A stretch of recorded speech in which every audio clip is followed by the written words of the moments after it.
I did when I was a sophomore or junior in high school. And the morning of, my mom and my brother were also supposed to go. And I woke up to find them on the bathroom floor. They Oh were my so sick, they got their stomach bug. And my aunt was also going, so I decided to go anyway. So I feel fine. I'm going to go. Halfway down in the bus ride, I start feeling very, very ill. And um, I'll spare you all the details, but I was sick for the rest of the day. And I just remember telling my aunt, I'm just so upset because, I wanted to feel like I was doing something, like I was helping. And it was after that we went into a taxi cab. I couldn't walk very well. And the taxi cab driver was very upset by the crowds that day. And he was just kind of going off on all of these people. And the baby's heartbeat isn't even till 6 months. So I don't even know what all this is about. And I managed to say, actually, it's much earlier, before a woman even knows that she's pregnant. That's about all I was able to say all day. And he was quiet the rest of the drive and thanked me at the end for telling him that. And then we just kind of went about our day. I felt better after that. We had like French toast, and so I was finally able to eat. But I always think back on that day and just think, if I wasn't able to help in this big crowded group of people, I was at least able to speak to that one man. Right. And that's so important. Just the other day, just speaking of the one person, just as they were launching the 40 Days for Life, there was a woman who helps with the 40 Days for Life. She was in front of the abortion clinic in Liberty Avenue. And this was just a couple of weeks ago. A dear woman came up who was pregnant, thinking about getting an abortion. And because of her presence there, just being able to talk to her and relate to her that she too is a single mom and this is possible, that the woman decided to have the baby. Oh. And you think about like what you said, just by mentioning to that one person, maybe that will start a domino effect of wanting to protect life, Yeah. Anyway, Mary Beth, Josh, it's great to have you here. I really appreciate you guys coming. Josh, talk a little about, a lot of people know your famous brother, Jason Gawaldo, who is obviously he runs our faith formation in our grouping and things like that. But what was it like growing up in the Gawaldo family? It's such a great last name. It must have been a very interesting place to grow up in. Oh, it was definitely a great place to grow up in. I mean, we practiced faith. I mean, I can always remember as a little kid going to church. I grew up in Catholic school in grade school. My mother was very devout, and she, was able to raise her children that way as well. And I always remember, Jason got involved in like youth group, and he kind of brought me along in that. And that's kind of like probably one of the main factors for me that I would argue made me a faithful Catholic, is kind of looking up to my brother and wanting to be like my big brother, and just kind of follow along with what he was doing, because he was really cool. So now there's the whole Gawaldo corner, Gawaldo, because you guys live pretty close to each other. What's the story behind that, and where is that? The Gawaldo colony. So that is in the heart of Kennedy Township. Kennedy Township. So we're just that's if you weren't from Pittsburgh, where would you say that was? That is, if you know where Neville Island is, it's pretty close to there. It's also like between McKees Rocks and Robinson Town. Perfect. Yeah. Okay. But yeah, we grew up. My grandfather and my grandmother on my dad's side, they purchased this property, but it was about 12 acres of land, just farmland. And my dad grew up in the farmhouse, and then as he became an adult and married my mother, they built a house right next door. And I remember as a kid, we had this big field in our backyard, and the way the property lined up is it's like kind of like a strip of land. So we had like this lower part of the property too, which you can't even see without walking down there. So I used to love riding on my dad's lap while he was cutting the grass on the tractor, and and all sorts of things like that. But eventually my parents decided they wanted to kind of develop some of that land down there, and they ended up putting in a road and segmenting the plots so that they And were there's a different. school near there now, right? Yeah, David E. Williams Middle School. Yeah, so Okay. we're right next to that. Now, how many siblings did you have growing up? 2. So my brother and my sister. Yeah. Now, you said your mom was a very devout Catholic. Mm-hmm. How did she live that? Like, why would you say that? What were some of the ways in which she instilled the faith? Because I think at least today, it's such a challenge, I think, for parents, as you guys are parents, to be able to receive the faith, personalize it, but then to be able to transmit it. And I wonder, like, how did your mom do that for you? Yeah, I think that was very visible in her prayer life, because I know she would take breaks throughout the day and just go sit like in our living room, which was kind of like the dedicated prayer space. We had like a family room and a living room, right? So we had she would often kind of go off and pray, and I mean, weekly we would pray as a family. We would do a chaplet of the Rosary every Sunday night.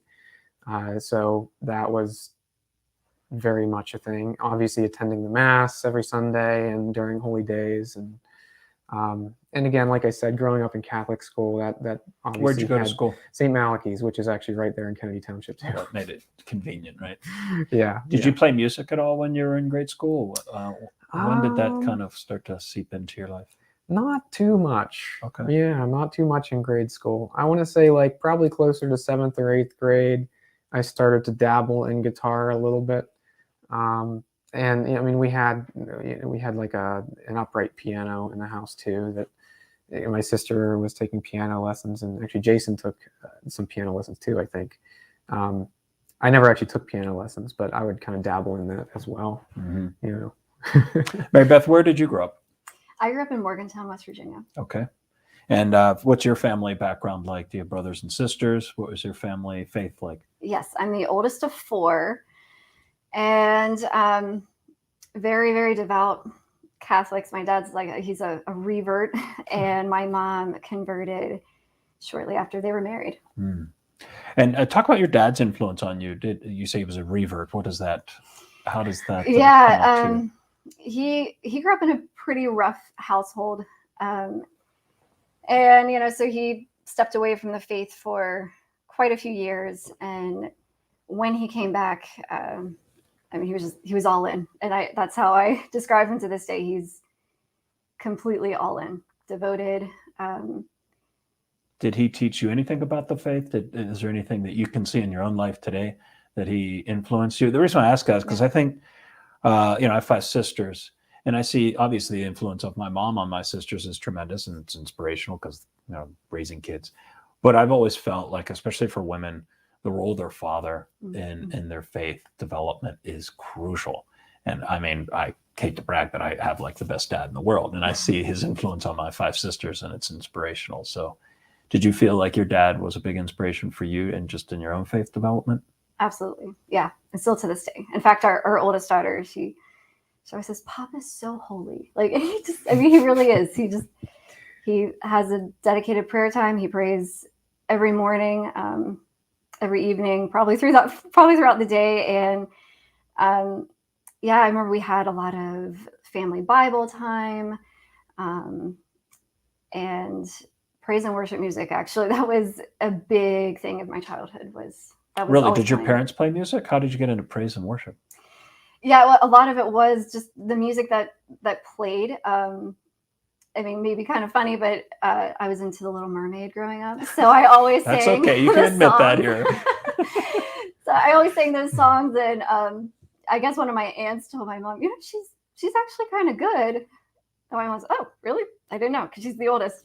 And I guess, when you're complimented in something, you kind of really strive to do better in that. So yeah, I did a lot of voice lessons. I was classically trained, but always kind of came back to how much I loved hearing praise and worship growing up, and that it's the way that I pray with the Lord, when I lack the words.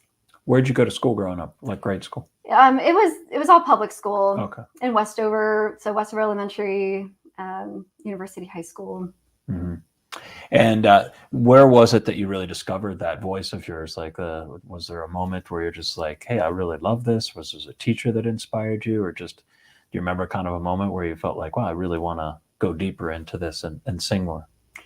I tried out for all-state choir in 5th grade, and I made it, and I wasn't really used to winning anything. I just wasn't, I don't know, I just wasn't really good at, sports or anything. And so when to be one of 2 people chosen for that in my school was a big deal. And then I went on to also make it in 6th, 7th, 8th, actually all through high school too. Yeah, 9th, 10th, and 11th grade. So you had like 7 years of championship singing. Yes. What was the highlight of that? Was there a moment where you just went out there and sang something that just blew everybody away? Well, it was just amazing because you were with all of these people in the state that I guess the best of the best that tried out at all these schools. And so it was just learning all different kinds of music and in different languages. And we sang in German, French. And so it was just, it was fun to learn stuff like that and to just be a part of, something bigger. Right, than yourself. Yeah. Did you have a mentor or somebody that you looked up to as you were singing? Was there a certain type of singer that you liked, or some teacher that you're like, boy, I hope that my voice or that I could be able to sing like that person? I think it changed a lot through the years. So I was classically trained. I had a really awesome vocal coach. She was on stage in New York and stuff. And so I listened to her a lot. Yeah, and I had some amazing music teachers all throughout school. I was very, very blessed. And what kind of voice would you say you have? Is there like a type, or what? How would you say? Well, you back would in the qualify? day, it was more operatic. Okay. And I think it was in college. Again, it was that praise and worship thing. It was they needed a singer at the Newman Club, and it's like, well, I'm not really used to singing this way. It just wasn't, how I preferred. But I kind of started, and my grandfather died that year as well. So vocal teaching, it was just a little too much for me. So I did quit. And she said, if you quit, you're going to lose your voice. And I did. I don't really have the operatic type voice anymore, but maybe someday I'll go back. I'm sorry, I'm puzzled. How can you lose your voice? Literally you wake up and somebody hit a mute button? Well, your voice doesn't finish maturing until you're about 25, 26. Okay. Is it the same for guys and girls? I don't know, dude. I'm sure it's similar. Okay, I'm sure it's similar. Okay. Yeah. So when I quit, I was about 20 or 21. And yeah, I think it's just, when you're not doing the runs, going high, kind of working your middle and upper voice as much. And you're just singing, like most songs are kind of in that lower middle voice range. Right. I think there's also like there's a certain mechanism kind of that when you're singing, there's certain ways that you can produce the sound or allow the sound out, that like if you're singing in one style, it might be something that's more like, rounded, like an operatic voice. Right. Versus like, if we were singing country, it would be very like twang, Yeah, sure. So it's like, I guess to give that as a very stark contrast,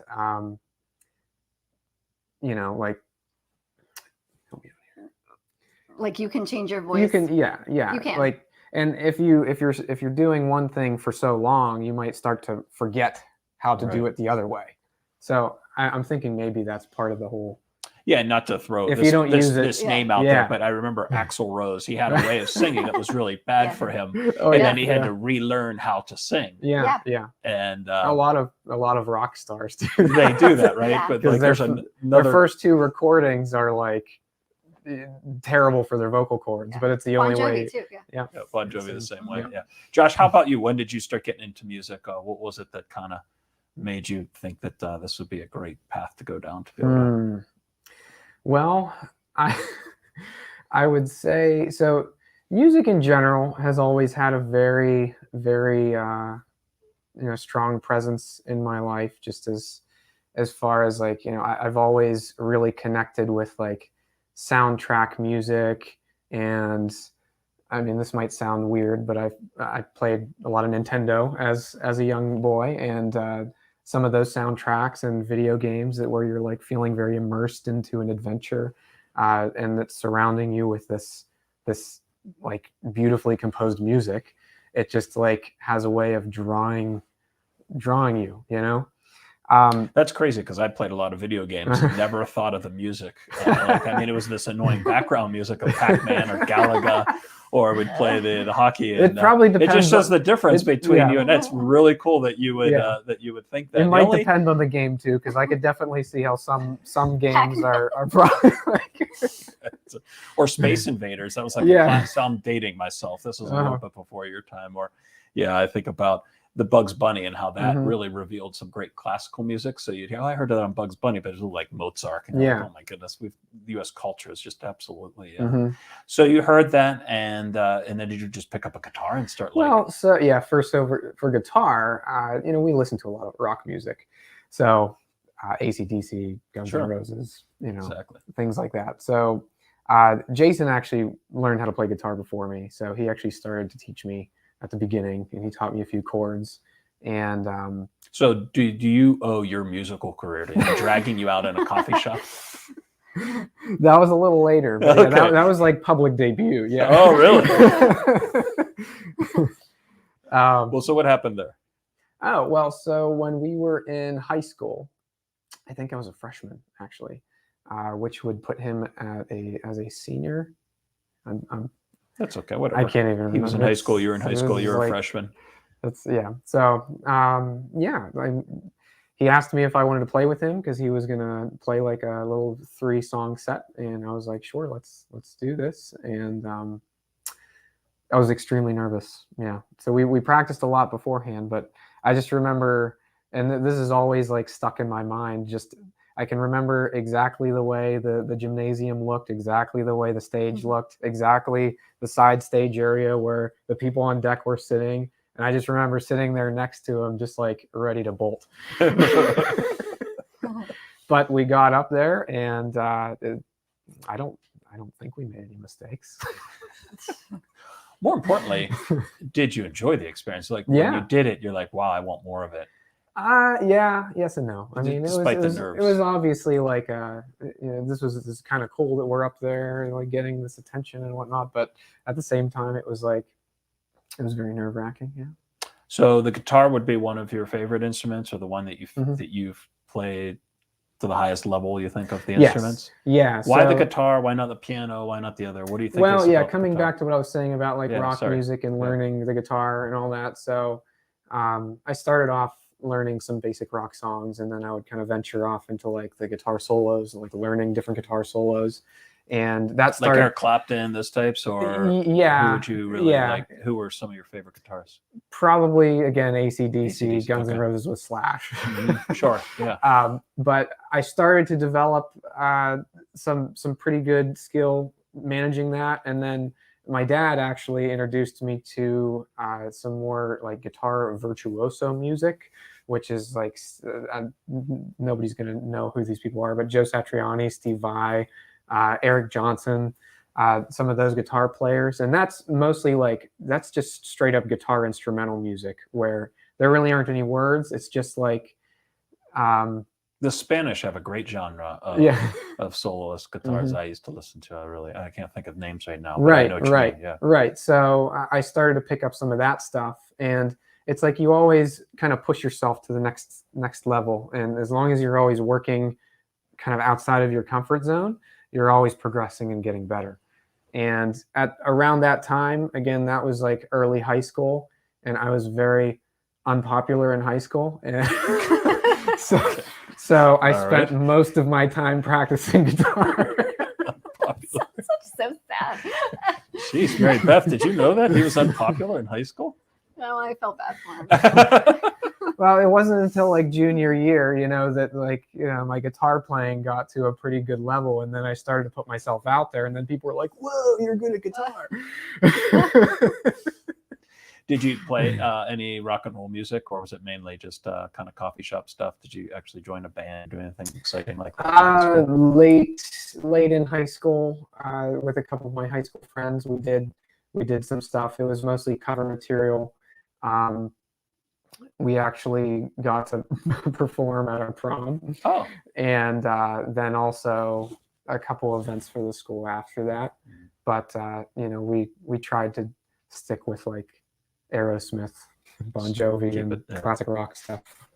So Mary Beth, how did you meet this character sitting next to you that you now call your husband? So, like I said, I grew up in Morgantown and went to Newman Club at WVU and met a mutual friend of ours there. And one of those nights I decided to do a festival of praise. So I was singing some praise and worship music. And this guy, his name's Carl. We really got along. He said, "Hey, you should come sing in my band up in my hometown of Carmichael, Pennsylvania," which is basically you get off the Waynesburg exit and you just drive for miles. And he said, "Yeah, I have this really cool guy there. He's this amazing guitarist. It'll sound really great."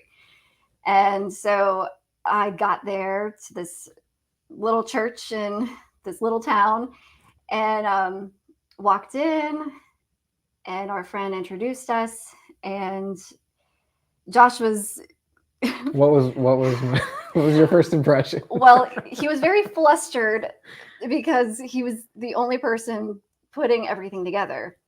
And so the PA. Yeah, all the sound. And so I said, "Oh, hi." She's like, "Oh, hey."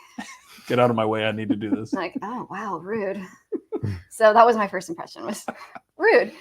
And then later, for whatever reason, that's right. I stayed at the church because my friends were coming from Newman Club up to hear the Festival of Praise.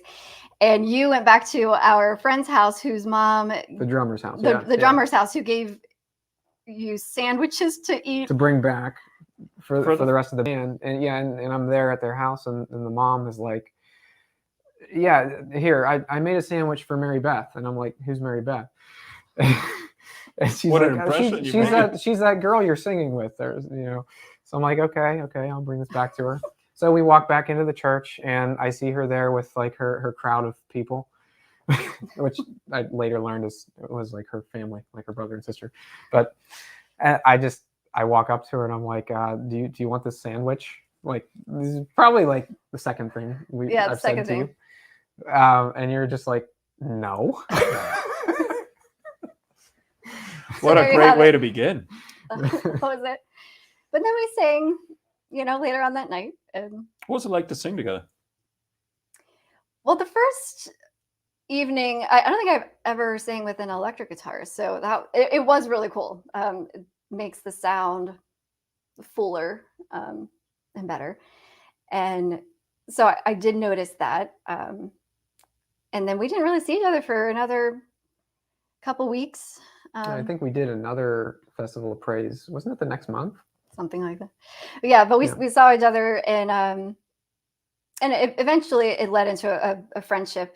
And so more or less, when was that first gig that you guys did together that you're talking about? What year is that? I think it was. Wasn't it right before Australia World Youth Day? Let's get to the conference, because I think that was more where we really sang it. Okay. So the conference in West Virginia is something that I grew up with every year. It's a Catholic charismatic conference, and we were doing music one of those nights. So Josh came, our mutual friend came. This is our initial band, which was called Totus Tuus. Okay. Now it's called Station 12. And so we sang down there, and I don't think that a lot of people realize that when you sing a duet with someone, I mean, it's really hard. And it's not just that you could be amazing musicians, but there's a chemistry that has to happen for sure between two people that are singing together. I mean, it's almost like you have to assume the next move, where they're going to go. And especially in praise and worship, I think, because you can go back into the refrain, you can go back into the chorus. It's, there's a lot of it's the spontaneity. feel. Oh yeah. With praise and worship. Yeah. Yeah. So there's a lot of chemistry. And Had you done that before? Duets, Yes. like with him, or Before you met him? oh yeah. Yeah, I was in choir, I was involved in music and stuff, and all through my life really. And yeah, you have some people that you really mesh well with, and others it's just, maybe not the best idea. When did the topic of marriage come up in your relationship? It was about a year in, but I think that when I knew was when I went on the family beach trip with his family, his whole family. So we were all there. and yeah, I don't, there was just something about, I hadn't seen the beach in years. And for him, you saw it every year. So like I'm walking out there, it's just such a breathtaking experience. And then just to be there with him, I don't know, there's just something that kind of went through my head of, yeah, I think I want to be with this person for the rest of my life. Wow. When was it for you, Josh? Was there a moment, do you remember, where you're like, I really can't imagine my life without Mary Beth? Wow. I don't know. I don't know if there's a particular moment. It was just kind of a graduation, a gradual process, Yeah. Did you have to ask her dad for her hand in marriage? I did, because I wanted to, wanted to do the right thing, right? How did that go down? Absolutely. Oh, it was fine. Actually, he was amazing about it. I mean, I'm pretty sure he cried. He gave me a very strong affirmation.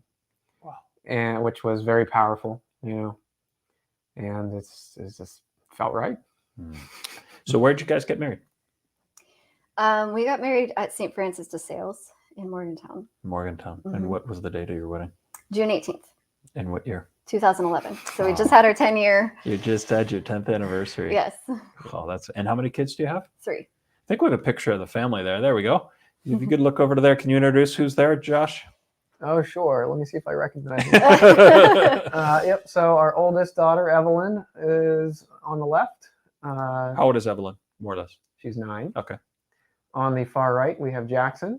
He just turned 7. Mm-hmm. And then our littlest one is Gianna, and she just turned 4. Let's keep looking at me. Yeah. Make sure. So I don't know, at least in my family, I've always hold that the jump from 2 to 3 is tough. Like, it's okay to have 1 kid, you can handle 2, but then when you go 2 to 3, you're no longer in man-to-man defense. You got to go zone. Yeah. Do you feel the jump to 3 is a real challenge for your family, for you guys? Definitely. I think especially because our youngest is a handful. She's a handful, for sure. What a blessing to have that, right? Like, you really have to turn to God now more than ever, right? So true. Yeah. Yeah. So how do you juggle that? How do you maintain, your lives and the kids and do that? What's some of the things that you guys, 10 years into marriage, if you look back, you would have loved to have told yourselves when you got married? Or if you look at you think of it where you are now, and maybe other couples are watching us wondering, 3 kids, my goodness, how do you do that? What are some of the tricks to the trade that you guys have either failed and realized we don't want to do that anymore, or felt like, gosh, this is a really a big help to know this? Well, one thing that I've been trying to, I guess, accomplish or adapt in my parenting is to take things moment to moment. So on any given day, there will be a myriad of arguments ensuing, inter-sibling arguments ensuing. And I feel like it's like every time something pops up like that, before you go to like a place of frustration or anger or anything like that, you need to meet the children where they are and try to deal with the situation calmly, Right. Yeah. Not always great about that. Pray for peace. Yes. What about mommy's perspective? There's just so much grace, I think. If you told me 5 years ago, like where we would be now and all the things that would have happened, it just sounds so overwhelming. So So I think it's just taking it day by day, Mhm. you know, the grace within the day, asking for that grace. Now, did you ever have any challenges in your pregnancies that were like something that really brought forth a lot of suffering, but at the same time has been something that's been meaningful to you? Yeah. So with all of my children, I've gotten very sick for like the first 3 months. And then we did have an ectopic pregnancy. Our third pregnancy was ectopic, and it was also completely unplanned. Jackson was about a year old. Actually, he was like, his birthday is September 19th, and we found out September 18th. And um, it was, oh, wow, okay. But I started noticing very soon that things just weren't right. Just a lot of pain. I actually fainted because of the pain a couple times, and I did call the doctor. Technically, what's an ectopic pregnancy? It's when the baby fertilizes in the fallopian tube instead of in the uterus. Mhm. So there's zero chance of survival for Correct. both the child and the mother in that situation. And the doctors weren't sure what was going on at first. The blood count was down. I can't remember all the science or what that's called, Yeah. but eventually the pain was so much that I went in, and they did an ultrasound. They said, we don't see a baby, but we acknowledge that you have a positive pregnancy test. So we're thinking this is an ectopic, so we're going to have to operate. And I'm just thinking, well, what? I've actually never been put under, so I was already nervous about that. And there was a lot of beauty in that day. Actually, it was 6 years ago today that happened. Oh my goodness. Yeah. September 30th, 6 years ago. Yes. This was not planned. Yes, it was not planned. But yeah, there was a lot of beauty in it. They said, yeah, we'll operate right away. That didn't happen. I was in there for hours, and there was this great priest who came and gave me the anointing of the sick and confession. And I wasn't able to receive communion, but I had a spiritual communion since I was about to be put under. And, you know, he stayed with me the whole time. Like, I saw him blessing all of these women that were in this recovery room. And it was just beautiful to see that. And I ended up not even going back for surgery until like 2 a.m. or something like that. So we celebrate our child in heaven, Felicity Therese, on October 1st. So it was St. Therese's feast day. And yeah, so that event helped lead to the discovery of endometriosis that I struggle with.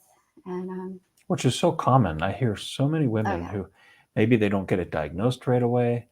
So that led to then that diagnosis. Yes. And what did you do from there? Yeah. So Gianna's really a miracle baby. Actually, they all are, but particularly Gianna,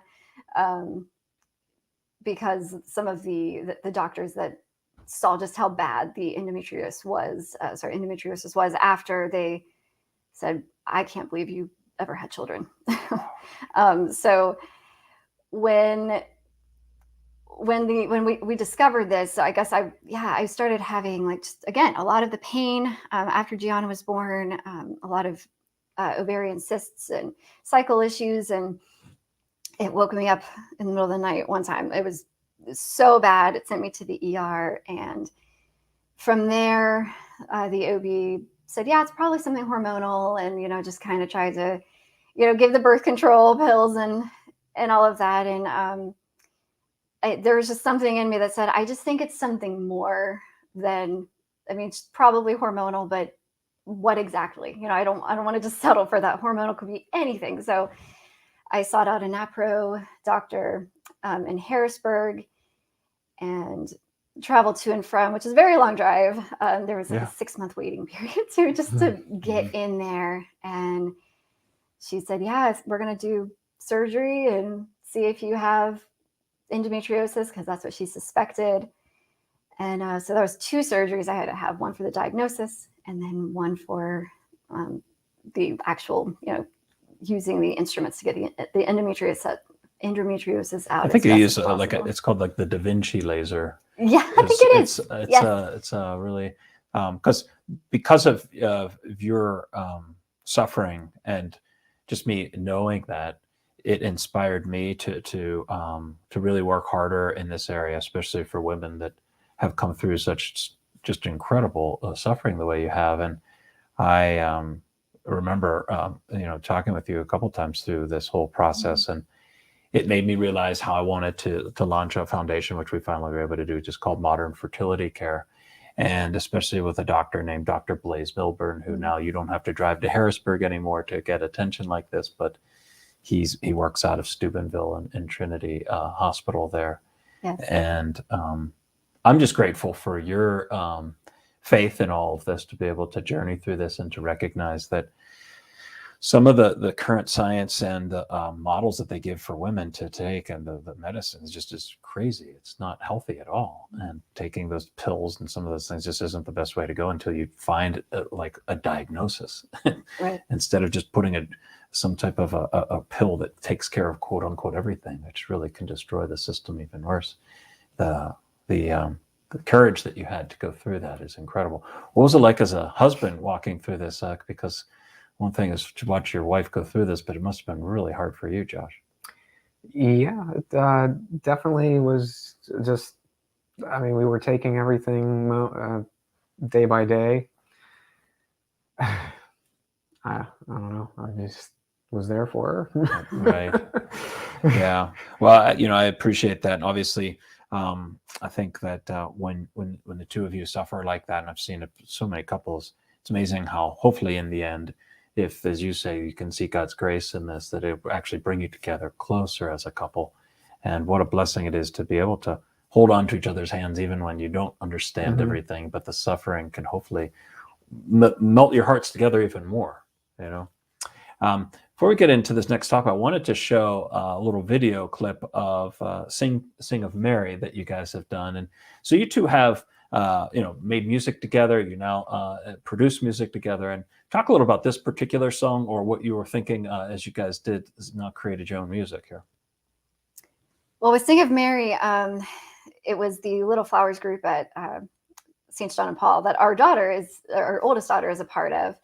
And it was during the shutdown where they usually have every year a crowning of Mary. And because of the coronavirus, it just wasn't possible. So we all videoed our daughters crowning our own Mary at our home. And they asked us to do the music, and we chose Sing of Mary. I just think it's, to me, like one of the most beautiful Marian hymns.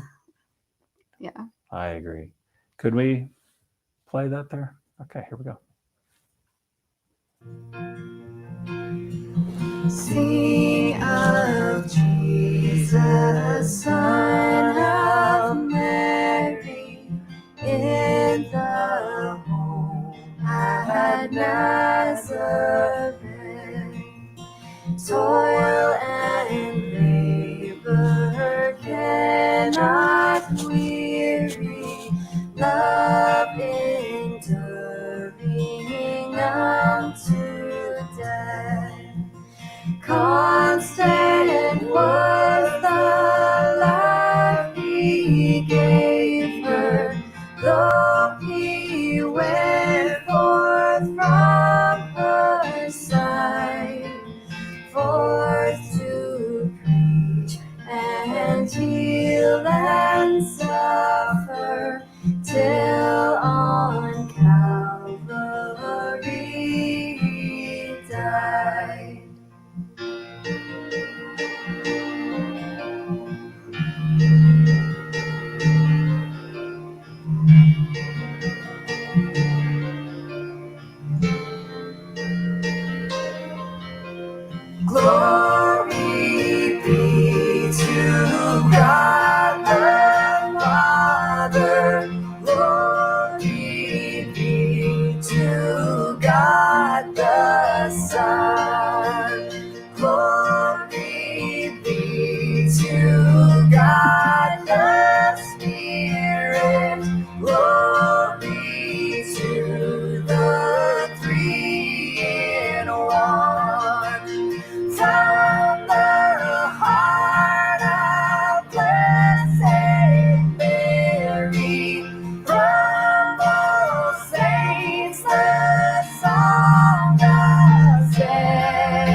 to earth's remotest end.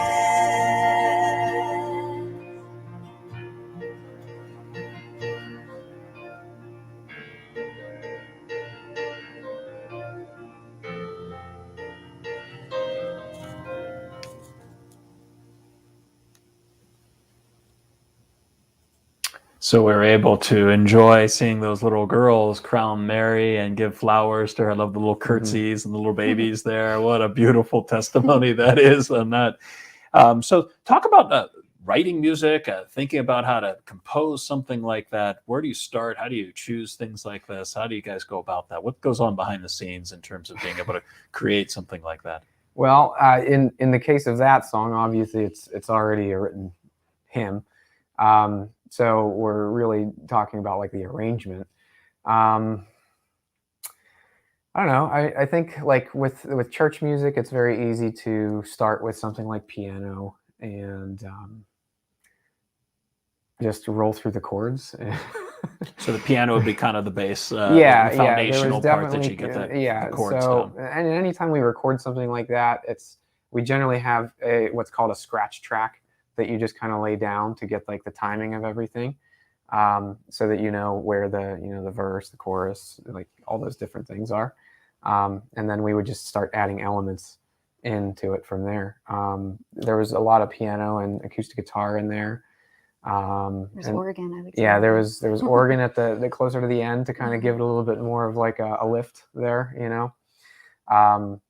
and then there's some other orchestral elements too, like there's some strings and stuff that is actually just like pre-recorded patches that I would play on a keyboard and it would generate the sound of a cello. Yeah, so you have several instrumental sounds. Yes, there's a wide palette, very wide palette. Technology has definitely made that an amazing thing because you can take anybody with no access to an orchestra and just give them an orchestra at their fingertips, pretty much. So that was a composed song already, Sing of Mary. Mhm. But the opening song that we heard, You Never Fail, Right. was that something you guys wrote? Yes. So yes. how did that happen? Like so yeah, that particular song? we wrote that one right during the beginning of COVID, and I think it was really just like a response to the fear that a lot of people were feeling, and kind of like a need for shelter and a need for something to cling to. So that's where a lot of that imagery in the lyrics came from. I can't really explain how to come up with lyrics for a particular song other than kind of just brainstorming some ideas or words, just like keywords that you want people to focus on. And then in some ways, as you're kind of like considering those words, that might give you a line or something like that, and actually, I think originally what we used is the chorus or refrain to that song, which is the "You never fail, you never fail." I think I originally intended that to be like a different part of the song, but then it's like it just made so much sense to make that the reoccurring theme of the song.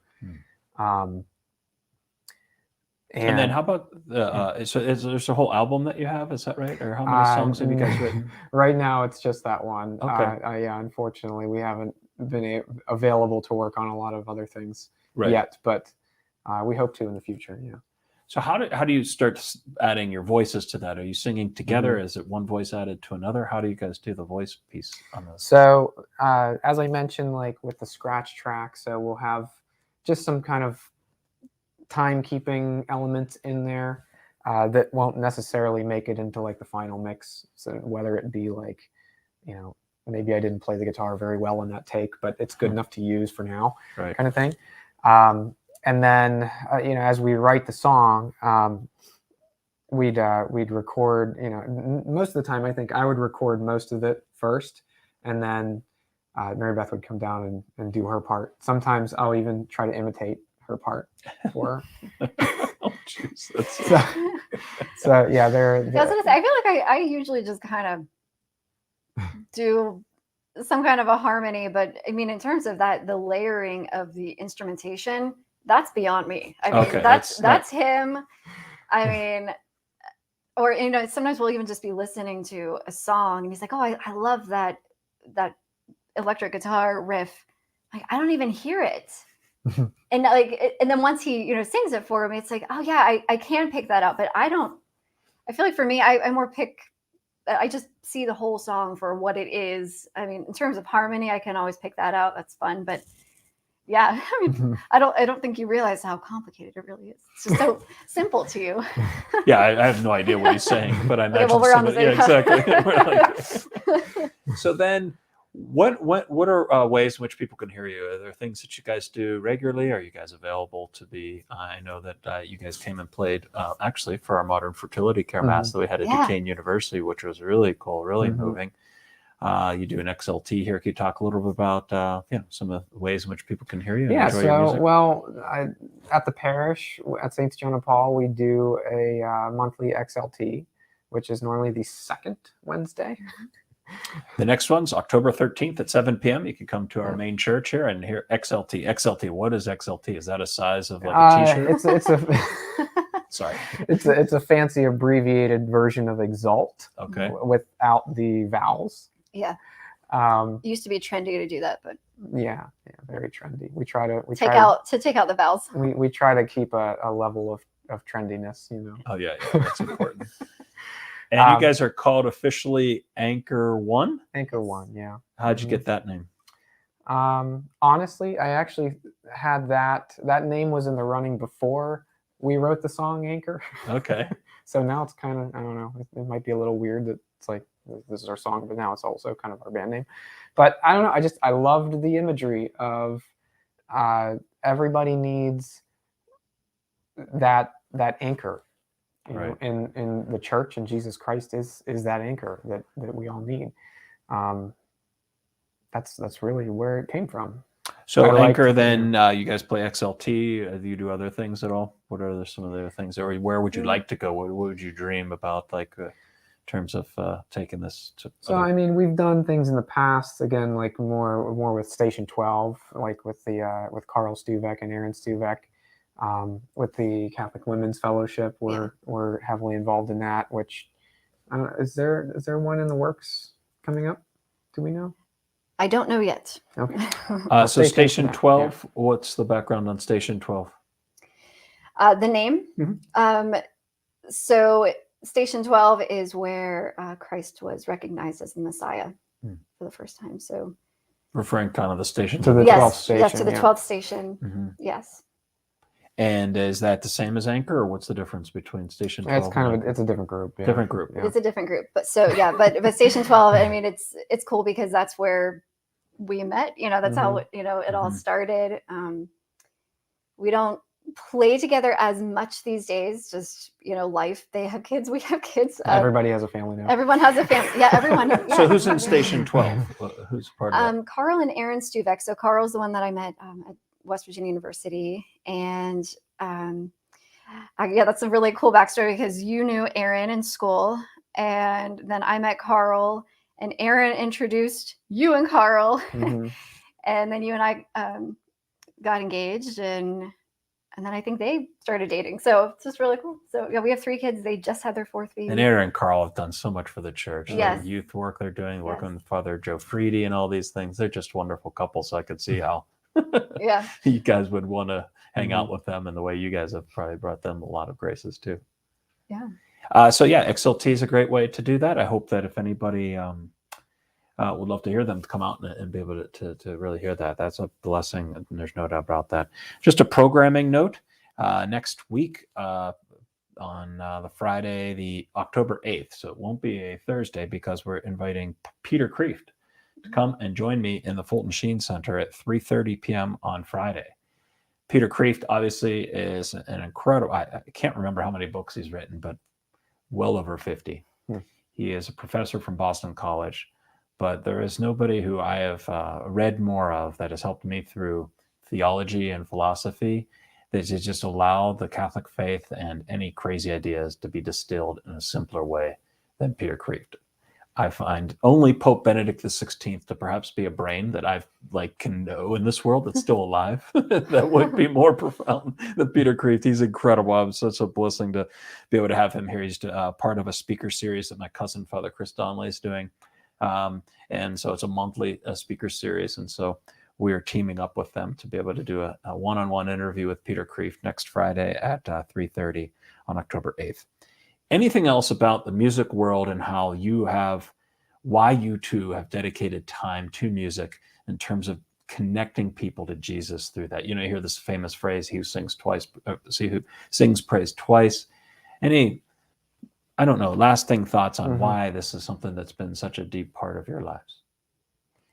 I think there's just music to me has always been something that really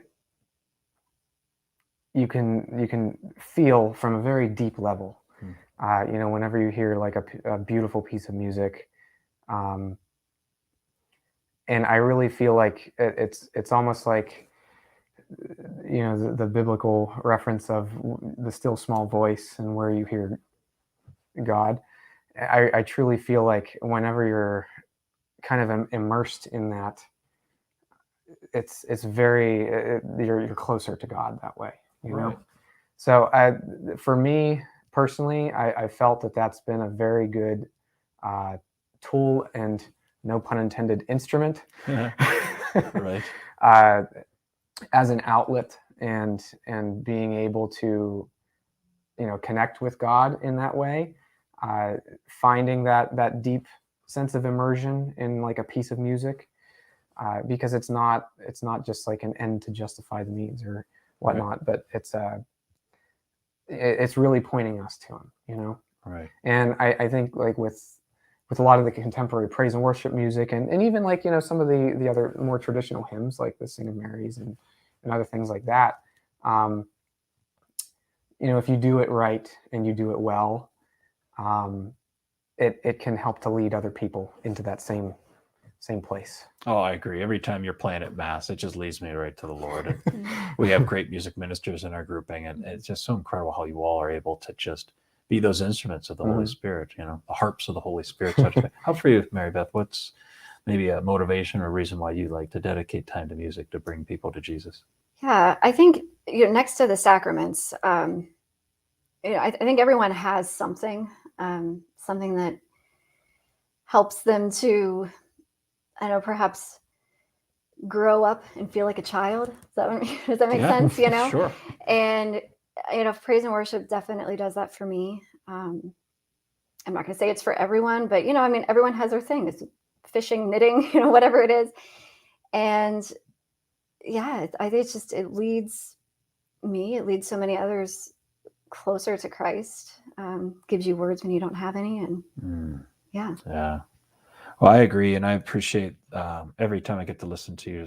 It's just such a sublime experience of the Lord. So I'm honored as a priest to be able to kind of worship with you. Whether you're leading the music or I'm leading the prayers, it's just such a tremendous blessing. So I appreciate you guys coming on the program, and check out Exploring Catholicism next week as we get to chat with Peter Kreeft. And thank you for having us. Yeah, Sure. thank you. Sing of Mary, pure